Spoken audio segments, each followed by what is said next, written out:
आप कौन होते हैं मारने का यहाँ बोलने वाले? अच्छा नहीं नहीं, एक मिनट गुरुप्रकाश एक मिनट जगदीश जी एक छोटी सी बात का छोटा रिप्लाई, ताकि मैं फिर उसके बाद आगे बढ़ जाऊंगा।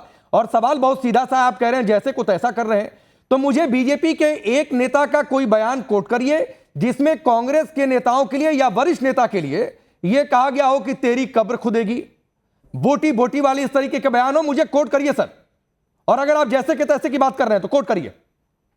अरे भाई, इनका मुख्यमंत्री साफ साफ कह रहा है कटोगे तो बटोगे, कौन कटेगा कौन बटेगा? नहीं, जब आप नहीं जगदीश भाई, प्रधानमंत्री आप जब प्रधानमंत्री मोदी का नाम लेकर इस तरीके के शब्दों का इस्तेमाल करते हैं, मैं वही तो कह रहा हूं। भारत के टुकड़े टुकड़े कर रहे हैं आप, क्यों भारत के टुकड़े टुकड़े? किस बात पे एक हो जाओ? हम तो एक ही हैं, किसको एक होने की बात कर रहे हैं भाई? टुकड़े टुकड़े करने की बात करें, एक हो जाओ।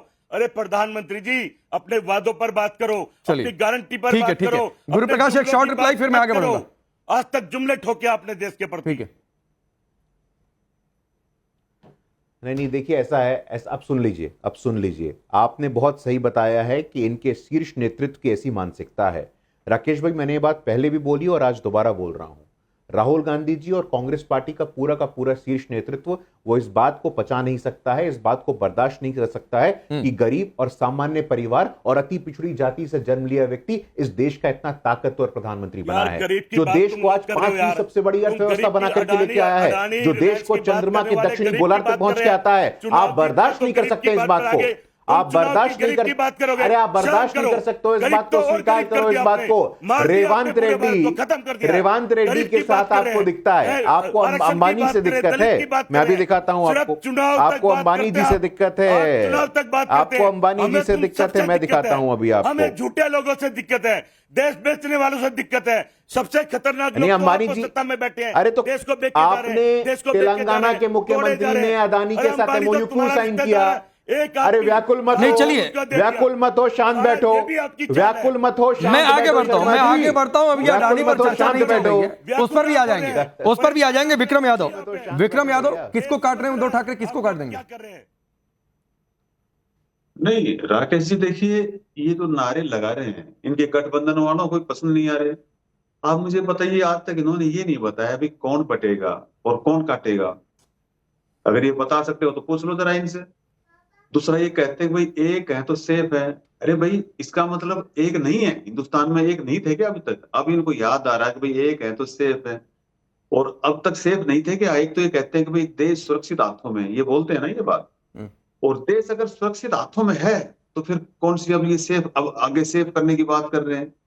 और अगर ये सारा का सारा पब्लिक पे छोड़ते हैं कि भाई तुम एक रहो और सेफ रहो, हमारी कोई गारंटी नहीं है, तो इनकी कौन सी बात मानी जाए? सर उनकी कौन सी बात मानी जाए, ये मैंने आपसे नहीं पूछा विक्रम यादव, मैंने आपसे पूछा किसको काट देंगे उद्धव ठाकरे, किसको काट देंगे उद्धव ठाकरे? वो तो ये कह रहे हैं ना कि भाई हम बटेंगे तो कटेंगे। भाई महाराष्ट्र में इससे पहले उद्धव जी की सरकार थी, बताइए मुझे कौन कटा? नहीं भाई, वो कह रहे हैं मुंबई पर हमला करोगे तो जरूर काटेंगे, हम जरूर काट देंगे। किसको काट देंगे भाई? अगर कोई यहाँ पे काटेगा यहाँ के लोगों को, तो क्या लोग चुप बैठेंगे क्या? नहीं तो काट देंगे, किसको काट देंगे? नाम लीजिए, किसको काट देंगे बताइए। जो काटने, भाई काटने की बात तो ये लेके आए हैं। अरे उद्धव ठाकरे का बयान है, आपने सुना नहीं है क्या विक्रम यादव?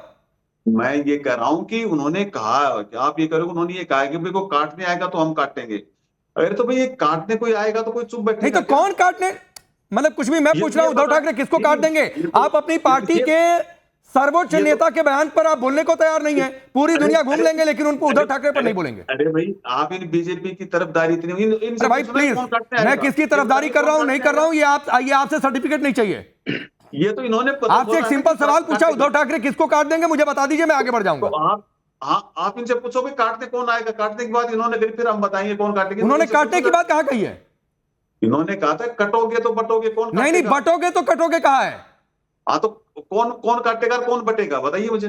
चलिए गुरुप्रकाश एक रिप्लाई करिए छोटा सा, 30 सेकंड, फिर मैं आगे बढ़ूंगा। कौन बटेगा कौन काटेगा ये बता दो।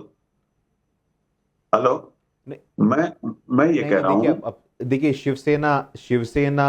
शिवसेना को बहुत दुख होता है। नहीं आप सुन लीजिए सर, शिवसेना के संस्थापक बाला साहब ठाकरे ने कहा था कि Congress party is a party of eunuchs, Congress party is a party of scoundrels. Congress party के साथ में मर जाऊंगा, लेकिन कांग्रेस पार्टी को अपने शिवसेना को बनने नहीं दूंगा। तो आज जिस प्रकार से उद्धव जी ने बाला साहेब के संस्कारों का सम्मान नहीं किया है, बाला साहब के आदर्शों का सम्मान नहीं किया है, वो इस प्रकार की भाषा का उपयोग कर रहे हैं। मुझे बहुत दुख होता है, बहुत पीड़ा होती है जब मराठी अस्मिता की बात हो, हिंदुत्व की बात हो, जो व्यक्ति राम मंदिर के आंदोलन में इतनी प्रमुख भूमिका निभाता है, आज उनके सुपुत्र शिवसेना उद्धव बाला साहब ठाकरे के प्रमुख उद्धव ठाकरे इस प्रकार की बात कर रहे हैं, कांग्रेस पार्टी की गोद में बैठ गए हैं। उसी कांग्रेस पार्टी के राकेश जी, जिनके शीर्षस्थ नेता कहते थे एक बड़ा पेड़ गिरता है तो धरती हिलती है, और धरती के हिलने से 10,000 सिख भाई बहन मर जाते हैं, तब इनको याद नहीं आता है। आज जब नारा दिया गया है, ये नारा क्या है? एकता का नारा है, समता का नारा है, ये समानता का नारा है, ये समरसता का नारा है। जब अमेरिका में बोलते हैं united we stand, divided we fall, तब आपको दिक्कत नहीं होती है, क्योंकि वो अंग्रेजी में है। उसी को हमने हिंदी में बोल दिया तो बाला साहब के संस्कारों के आदर्शों को गला घोटने वाला नहीं, ठीक है। अब धर्मेंद्र यादव, आप लोग भी कांग्रेस की भाषा बोलने लगे। आपके नेता कह रहे हैं कि ब्लैक कोबरा जैसे हैं बीजेपी आरएसएस, इससे चुनाव आप लोग को सीटें मिल जाएंगी क्या महाराष्ट्र में? राकेश जी, ठोकने की बात कौन करता है? बांटने की बात कौन करता है? तो माफिया को ठोक देंगे, इसमें क्या गलत है भाई? अब सुनो तो, अपराधी अगर ठोक दिए जाएंगे, मर्डर ठोक दिए जाएंगे तो क्या गलत है? बोलने दो मेरी पूरी बात। नहीं बोलने दे रहा हूं, मैंने सिर्फ एक बात कही, बोलिए। हाँ, तो जलाने की बात कौन करता मुझे बता दीजिए। मंगलसूत्र छीनने की बात कौन करता मुझे बता दीजिए। इस देश के प्रधानमंत्री इस देश के नागरिक को घुसपैठिया बोलते हैं, शर्म नहीं आती? राष्ट्रीय चैनल पे बोल रहा हूं मैं आपके, देश के नागरिक को घुसपैठिया बोलना शर्म नहीं आती? देश के प्रधानमंत्री को पिल्ले बोलना, कुत्ते के पिल्ले बोलना शर्म नहीं आती? बोले पिल्ले गाड़ी के नीचे आ जाते हैं, तो देश के प्रधानमंत्री का बयान है। चुने हुए मुख्यमंत्री को दीदी वो दीदी बोलते हैं देश के प्रधानमंत्री, उनको शर्म नहीं आती?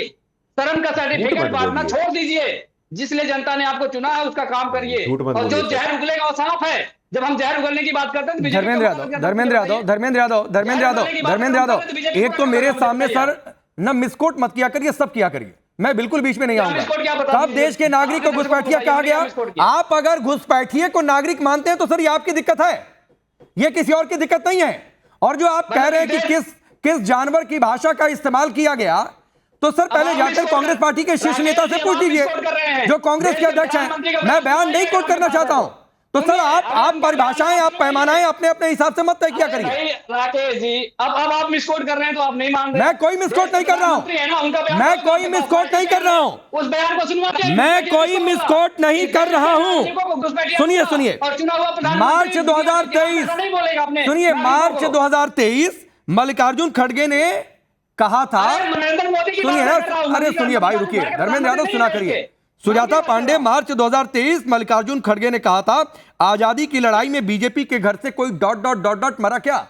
मैं नहीं इस्तेमाल करूंगा शब्द, उन्होंने क्या कहा था, मोदी जहरीले सांप की तरह है। तब धर्मेंद्र यादव को बड़ा अच्छा लगा,